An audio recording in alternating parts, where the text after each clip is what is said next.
Hello students, I am here again with a new topic on the electrostatic only, and the topic is electric field on the equatorial line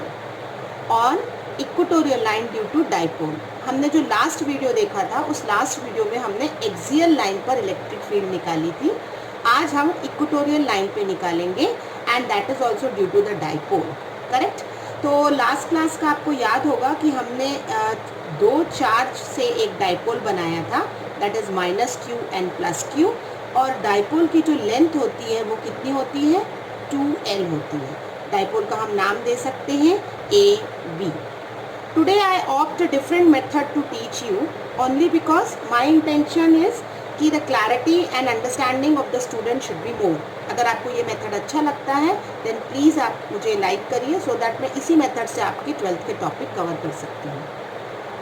equatorial line का मतलब होता है कि हमारा जो point है जहाँ हमें इलेक्ट्रिक फील्ड निकालना है वो हमारे परपेंडिकुलर बाइसेक्टर पर रहेगी.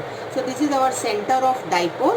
जैसे ही आपने ये सेंटर मार्क किया तो this is L and this is also L, क्योंकि टोटल लेंथ कितनी है, 2L है. यहाँ हमारा ऑब्जर्वेशन पॉइंट है जहाँ हमें इलेक्ट्रिक फील्ड निकालनी है. So I think now also it is clear कि एक डिस्टेंस हमारा -q से हो गया AP और दूसरा डिस्टेंस हमारा हो गया BP. करेक्ट. अब हमें electric field at the point P निकालनी है due to this dipole. So I already explain you कि consider a positive test charge. ये बात आपको याद होगा, मैंने आपको बताया था कि Q0 जो होता है पॉजिटिव टेस्ट चार्ज होता है विच इज़ इनफाइनाइटली स्मॉल. तो अगर हम उसको यहाँ कंसिडर करते हैं तो पॉजिटिव है और हमारा चार्ज नेगेटिव है, तो पॉजिटिव नेगेटिव कैसी फील्ड देते हैं, अट्रैक्टिव फील्ड देते हैं. तो arrow will be inside and let it B E1. आपको याद होगा हमारा E का फॉर्मूला क्या होता है, इट इज़ KQ/R², जहाँ K की वैल्यू होती है कितनी, K की वैल्यू होती है 1/4πε0. ठीक है. तो अगर हम E1 कह रहे हैं कि E1 हमारी चार्ज फील्ड है किसके कारण, -q के कारण, तो इसका फॉर्मूला होगा KQ/ डिस्टेंस का स्क्वायर. डिस्टेंस कितना है हमारा, AP². करेक्ट. तो ये हो गया हमारा KQ/AP². सिमिलरली अगर हम कहें कि E2 हमारी इलेक्ट्रिक फील्ड है किसके कारण, B के कारण, जो पॉजिटिव है, तो पॉजिटिव क्या करेंगे, दे विल रिपेल, यानी फील्ड होगी आउटवर्ड. अगर ये हमारी आउटवर्ड फील्ड है तो होगा KQ/BP². एग्रीड. तो E1 हमारी टूवर्ड्स द डाइपोल लग रही है एंड E2 हमारी आउटसाइड आउटवर्ड लग रही है डाइपोल. करेक्ट. तो ये हमारा एंगल थीटा है, तो ये एंगल भी हमारा थीटा होगा. करेक्ट. अब आपके पास आया कि E1 भी मिल गया है, E2 भी मिल गया है. अब हमें डिस्टेंस चाहिए. तो ये बात हम जानते हैं कि राइट एंगल ट्रायंगल है ये हमारा, यहाँ थीटा है, यहाँ 90 डिग्री है. So I can use Pythagoras theorem, क्योंकि पॉइंट P की दूरी हम सेंटर से कितने अज्यूम कर रहे हैं, R अज्यूम कर रहे हैं. क्लियर. तो हमारा फॉर्मूला होगा KQ/AP निकालना है, तो AP को हम पाइथागोरस थ्योरम से क्या कह सकते हैं, R² + L². सिमिलरली हम BP को कह सकते हैं R² + L². Correct.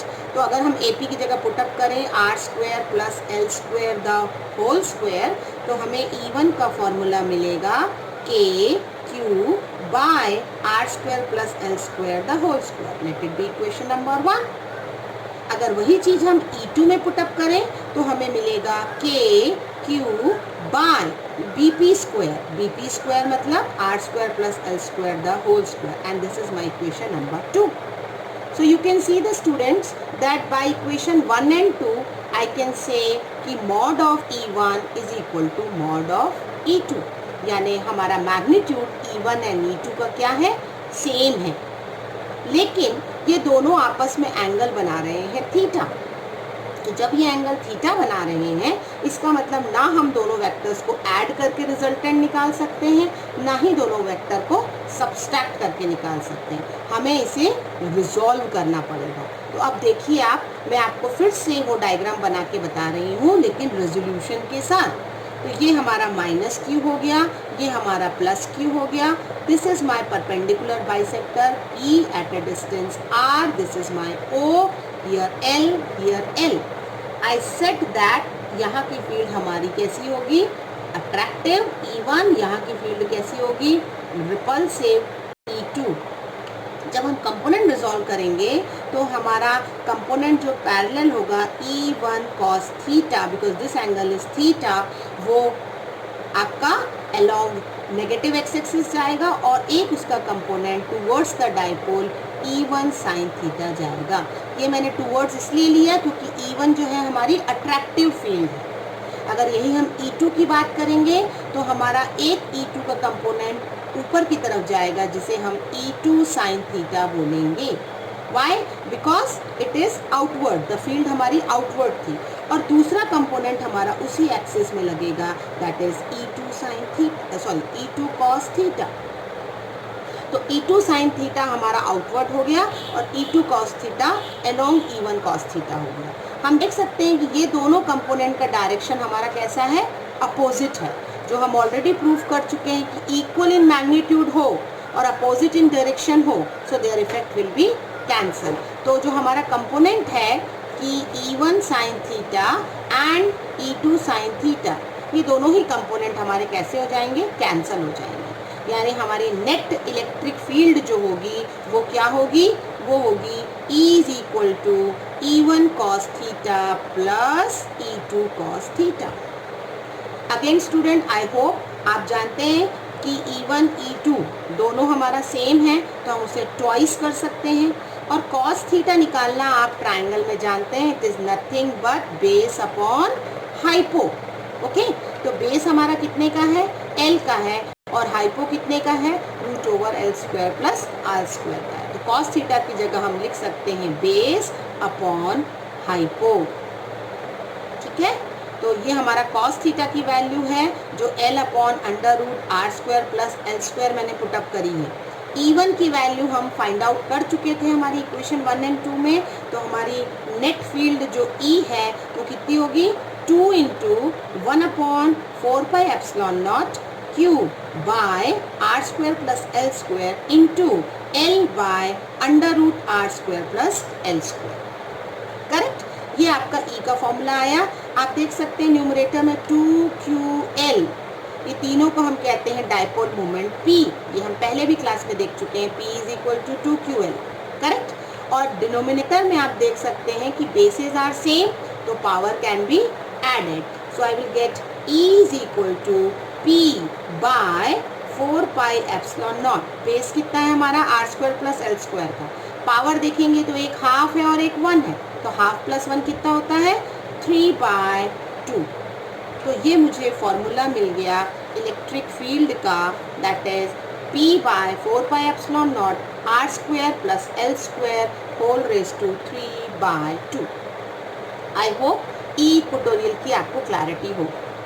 Now student, last session में जब हमने निकाला था तो आपको याद होगा कि हमने ई एक्सियल में एक शॉर्ट डाइपोल का फॉर्मूला लगाया था।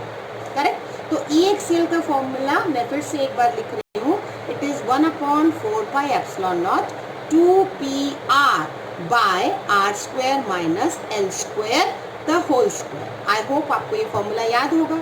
आज हमने ई इक्वेटोरियल का फॉर्मूला निकाला है and that is 1 upon 4 pi epsilon naught P by R square plus L square whole raise to R square plus L square whole raise to 3/2 निकाला है। I hope this thing is clear to you. मैं E axial और E equatorial में short dipole अभी आपको बता रही हूँ, शॉर्ट डाइपोल। तो शॉर्ट डाइपोल में मैंने आपको लास्ट वीडियो में बताया था कि जो हमारा डाइपोल की लेंथ है वो नेग्लिजिबल हो जाती है। नेग्लिजिबल का मतलब क्या हुआ, हम L को जो है वो बहुत बहुत बहुत छोटा समझेंगे R से और उसको निगलेक्ट कर देंगे। तो हमारा ई एक्सियल का फॉर्मूला क्या आएगा, वो आएगा K2PR बाय R। ये जो है हमारा L निगलेक्ट हो गया तो स्क्वायर R का पावर 4 हुआ, R का पावर 4 हो गया, यहाँ लिख देंगे हम, एक कैंसिल कर सकते हैं तो हमें मिलता है E axial is equal to K2P by R cube. ये शॉर्ट डाइपोल का फॉर्मूला है जो आपके न्यूमेरिकल के लिए भी बहुत इंपॉर्टेंट है। अब अगर मैं ई इक्वेटोरियल में पुटअप करूं तो आर एल स्क्वायर हमारा निगलेक्ट होगा, तो ई इक्वेटोरियल क्या बनेगा हमारा, दैट विल बी के पी अपॉन आर स्क्वायर, और बाहर जो है वो हमारा 3/2 है, करेक्ट। तो ये 2 और ये 2 हमारा कैंसिल हो गया। अब अगर हमारा ये 2 कैंसिल हो गया है तो हमारा बना K P by R cube is equatorial. ये भी शॉर्ट डाइपोल के लिए है, ये भी शॉर्ट डाइपोल के लिए है, और जब आपने दोनों शॉर्ट डाइपोल के लिए निकाला है तो आप देख सकते हैं कि ई इक्वेटोरियल जो होता है और ई एक्सियल जो होता है उसमें कितने का सिर्फ डिफरेंस है, 2 टाइम्स का डिफरेंस है। यानी अगर आप ई इक्वेटोरियल को ट्वाइस मल्टीप्लाई कर सकते हैं तो आपको ई एक्सियल का फॉर्मूला मिल सकता है।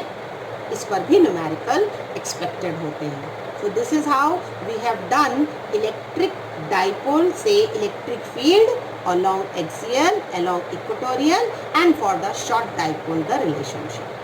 I hope ये method आपको clear हुआ होगा, and thank you so much.